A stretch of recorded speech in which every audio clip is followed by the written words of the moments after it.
Hey there, vintage car enthusiasts. Yeah. We're doing a deep dive today, one specifically for the Vintage Car Chronicles daily show. Okay. You can catch that on Spotify, Deezer, Apple Music, and YouTube. Awesome. So the VCC crew is tackling Fisker Automotive this week, Right.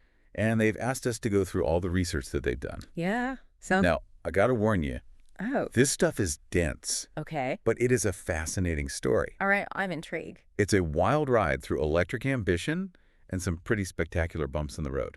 Oh, I like bumps in the road. So we're going to try to unpack all of this for you guys. Right. So So Fisker. Fisker Automotive. Their story is fascinating. Yes. It's not just about cars. Right. It's a glimpse into the early days of the EV revolution. Yeah. We're talking about a time when luxury and electric were barely on speaking terms. Yeah, they weren't even in the same sentence, Right. Exactly. much less the same car. Yeah. Okay, so picture this. 2007, Okay. the iPhone just came out, and Henrik Fisker, Oh, yeah. the guy who designed The myth, the legend. the BMW Z8 Gorgeous. and the Aston Martin DB9 and V8 Vantage, Beautiful cars. decides to dive headfirst into the world of electric vehicles. Wow, what a jump. He co-founds Fisker Automotive, Okay. and their goal, nothing less than creating luxury EVs that could turn heads and hopefully change the game. I love it. Some- So they weren't just like tinkering in a garage. No. They went all in, Yes. aiming for that market share that was dominated by the Mercedes and BMWs of the world. Exactly, and they came out with the Fisker Karma, The Karma. which was meant to be their statement piece. Yeah. I mean, where do we even begin with this car? It was a stunner. Sure. It was a A stunner. plug-in hybrid luxury sports sedan It was sleek like a panther. with a solar panel roof. And get this, it was manufactured in Finland. Finland? Talk about aiming high. That's crazy. It boasted 400 horsepower. Wow. Could go from 0 to 60 in under 6 seconds. On paper, it had it all. Sounds like it. And for a while, Yeah. it seemed like they were on the fast track to success. Right. Leonardo DiCaprio No way. even jumped on board as an early investor. Wow. So you know it's got to be cool. But then things Mhm. started to get a little interesting. All right, let's hear about these bumps in the road. We're talking production delays. Okay. Their battery supplier went bankrupt. Oh, no. And then the The recalls, dreaded recall. where battery issues were a real Achilles heel Yeah. for the Karma. Yeah. They had to issue multiple recalls, Oh, wow. including one for a coolant leak Okay. that could cause a fire. A fire. Consumer Reports even bought one to test, and the Ah. thing broke down before they could even start the review. What? Are you serious? Faulty battery. Oh, man. Talk about a PR nightmare. That's rough. You've got to feel for them. I know. Trying to launch a cutting-edge car, I know. and then your battery supplier goes belly up. It's like trying to run a marathon with a lead weight in your shoe. It's got to be tough. And then, But to add insult to injury, there was the whole Hurricane Sandy incident. oh, no. A bunch of Karmas caught fire Really? after being flooded by salt water. Oh, wow. Now, to be fair to Fisker, Yeah. they claimed the fires weren't caused by the batteries themselves, Okay. but by saltwater damage to a control unit. I see.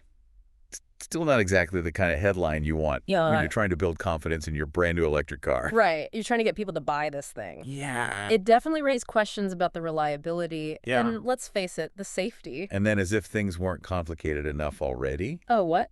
they got hit with a lawsuit from Tesla. Tesla. Tesla claimed that Fisker had stolen their technology Oh, boy. for the Karma. Wow. Now, this lawsuit highlights Yeah. the competitive landscape of Yeah. the early EV market. For sure. Everyone was vying for a piece of the pie.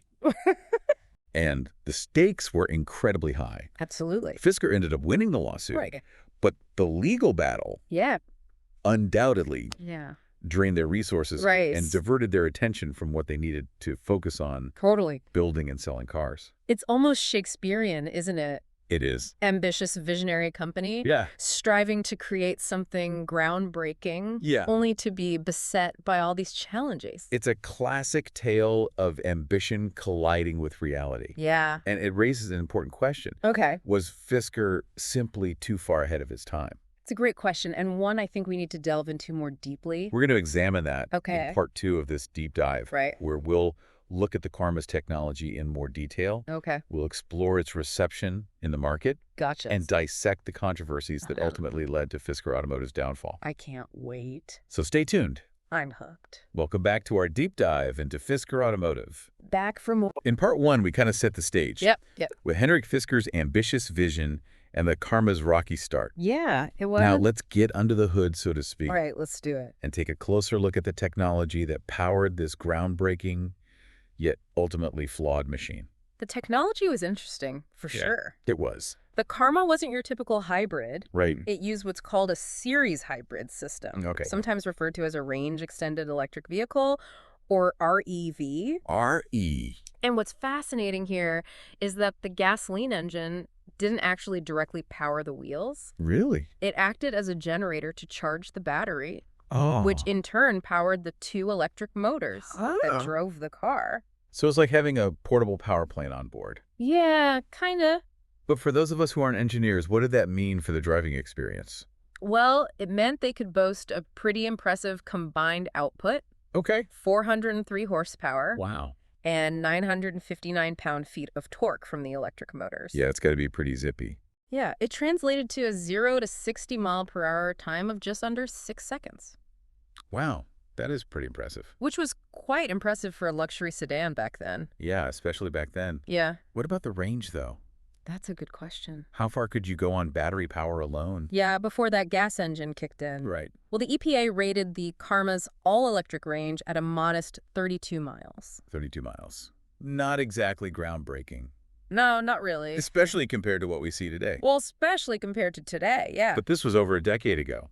Yeah, and battery technology was nowhere near as advanced. Right. It was still early days for EVs. So with the gasoline engine acting as a backup generator, yeah, you could theoretically drive much further. Okay, so Fisker advertised a total range of 230 miles. Yeah, with a full tank of gas Okay. and a fully charged battery. So the idea was to give drivers the best of both worlds. Yeah, the efficiency and the environmental benefits of electric drive, Right. combined with the range and convenience of a gasoline engine. It sounds like they were really trying to bridge that gap. They were trying to bridge the gap between the traditional cars and the emerging world of EVs. But the Karma's technology wasn't without its flaws. No, unfortunately not. Those battery issues we talked about in part one, Right. Those were a major headache. they were a big problem. Yeah, along with the recalls. Yeah. They really tarnished the Karma's image and undermined confidence in their technology. And it wasn't just the batteries. No, you're right. Some reviewers criticized the handling. Okay. Said it felt heavy and cumbersome. Yeah, for a car that was marketed as a sports sedan. Right. Yeah. That's valid. Yep. I mean, the weight of the battery pack combined with that series hybrid system, Yeah. it did make the Karma a bit less nimble than some of its rivals. So it was more of a grand tour Or a cruiser. than a true sports car. Yeah. But even with its flaws, the Karma was a head-turner, no doubt about it. Oh, yeah, that design. That sleek design, that luxurious interior. Definitely made a statement. It did. And, despite those technical issues, Yeah. the Karma did get a fair amount of praise from reviewers who were impressed by the styling Yeah. and the innovative technology and its commitment to sustainability. That was a big deal back then. Yeah, I mean, you got to remember, this was a time when Yeah. most of those luxury car makers were still dragging their feet when it came to EVs. Right. They were definitely ahead of the curve. But even the most stunning design and innovative technology can't overcome fundamental business challenges. Yeah. And as we know, Fisker Automotive eventually succumbed to those challenges. Yeah, it's almost like a Greek tragedy, isn't it? It is. This ambitious company striving for greatness, Yeah. but brought down by this combination of external forces and internal missteps. Right. But before we delve into the downfall of Fisker Automotive, Yeah. I kind of want to circle back to the Karma for a moment. Okay, yeah. We talked about its performance, its technology. Yeah. But what about its personality? What were some of the things that made the Karma unique? Oh, yeah, the Karma's quirks. Yeah. Well, for one, it didn't have traditional door handles. Yeah. It had these electronic door poppers, Oh, what? where you just press a button Okay. and the door would swing open. So futuristic. It added that sense of futuristic flair. I like it. It's those little details Yeah. that make a car memorable. It is, for sure. What else? Well, the gear selector was also quite distinctive. Oh, so. Instead of a traditional lever or a dial, Right. it was a diamond-shaped cluster of buttons Oh. located on the center console. So you push a button to select the gear. Exactly. Interesting. Each button had a green light underneath it Ah. that would flash in a specific pattern to indicate the selected gear. Very high-tech. It was very high-tech for its time. It sounds like they were really trying to push the boundaries of automotive design. Down to the smallest details. Did they have any other tricks up their sleeve? They did. The steering wheel had paddle shifters, but they weren't actually used for shifting gears. Really? They were used to change the driving mode. Oh, interesting. You could switch between stealth mode, which prioritized electric driving, and sport mode, which unleashed the full power of the hybrid system. So they were like performance mode selectors. Yeah, exactly. Yeah, this is pretty cool. It's clear that Fisker put a lot of thought into creating a car that was not only beautiful and innovative, but also fun and engaging to drive. They really wanted to make a statement. They did, and I think that's what ultimately made the Karma so compelling despite its flaws. Right. It was a car that dared to be different, a car that captured the imagination, a car that in many ways foreshadowed the electric revolution that we're seeing today. Well said. But as we know, the Karma's story and the story of Fisker Automotive is ultimately a cautionary tale. It is, unfortunately. In part 3 of this deep dive, we'll explore the factors that led to Fisker's demise, the lessons that can be learned from their experience, and the enduring legacy of this ambitious, yet ultimately flawed company. Welcome back for the final part of our Fisker journey. I'm excited to see where we end up. We've covered Henrik Fisker's audacious vision, the Karma's allure and its shortcomings. Yeah, a real roller coaster ride. And we even glimpsed some of its quirky personality. I love those little quirks. But now let's talk about what it all means. Yeah, the bigger picture. The legacy, the lessons, and where this Fisker story fits into the whole electric vehicle revolution. I think what's really striking here is that Fisker Automotive's story isn't just some footnote in automotive history. It's a reflection of those challenges and triumphs that come with bringing any new disruptive technology to market. And they weren't just building cars. No, they were trying to change the rules of the game. And back in 2007 when they launched, the landscape was completely different. Tesla was just a blip on the radar. Barely a whisper. And most of those major automakers we're treating EVs like a science experiment. Yeah, exactly. Not a serious business proposition. Nope. So Fisker was entering a market dominated by these giants. And they were swinging for the fences. Aiming for that luxury segment with a plug-in hybrid that was both stylish and sustainable. It was a Herculean task. It really was. But for a while, it seemed like they might actually pull it off. They managed to attract investors, build a factory, get those cars on the road. Even had Leonardo DiCaprio singing their praises. That's saying something. Yeah. You know, that's not just luck. Right. That's vision and hustle. They achieved some pretty remarkable things. They did, considering the obstacles they faced. Right, but as we've talked about, there were missteps along the way. The battery issues. The recalls. The financial struggles. Yeah, it all added up. It's true. But even in failure, there's a sort of resilience to the Fisker story.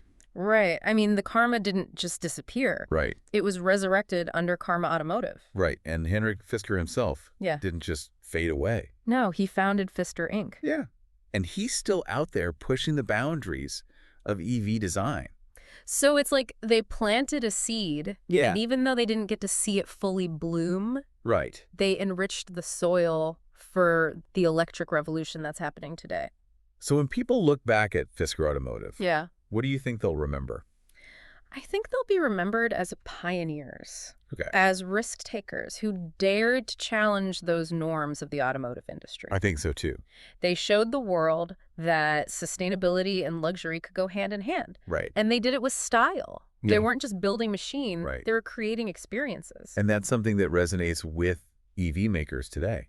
Oh, absolutely. That focus on design, on sustainability, on pushing the boundaries of what's possible. They really laid the groundwork for this electric revolution, even if they weren't the ones to fully capitalize on it. So it's almost like Fisker laid the groundwork, even if they weren't the ones to... to reap the full reward. Well said. So as we wrap up this deep dive into the world of Fisker Automotive, I want to leave our listeners with a thought-provoking question. All right, hit me. What will your role be in this electric vehicle revolution? Ooh, that's a good one. Will you be an early adopter? Oh. Embracing the latest EV technology? Right. Will you be an advocate, Oh, pushing for policies that support sustainable transportation? all right. Or will you be an innovator, Okay. developing the next generation of electric vehicles? The choice is yours. The choice is yours. Thanks for joining us for this deep dive into the world of Fisker Automotive. Of course, it's been a pleasure. This has been brought to you by the Vintage Car Chronicles Daily Show. Don't miss it. Available on Spotify, Deezer, Apple Music, and YouTube. All the places. Be sure to check out tomorrow's episode. Yeah. And don't forget to take a look at the show notes for links to all the sources that we discussed today. All the good stuff. Until next time, keep those engines running silently.